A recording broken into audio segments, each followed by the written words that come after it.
Computer operator हैं। कल अचानक शासन द्वारा ये निर्देश जारी किया गया है कि सभी कंप्यूटर ऑपरेटर को धान खरीदी का प्रभार दिया जाए करके।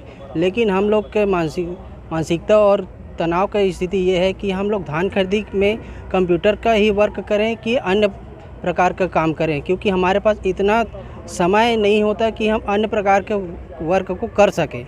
इसी कारण हम ये चाहते हैं कि हमारे जो लिए ये लेटर निकाला गया है कि प्रभार कंप्यूटर ऑपरेटर को दिया जाए, उसको निरस्त कर अन्य प्रभारियों को इसका चार्ज दिया जाए। धन्यवाद। शुभ नाम? लोकेश कुमार साहू।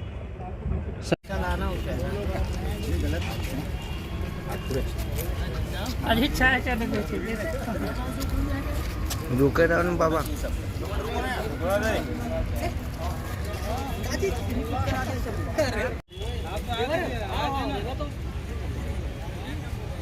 मतलब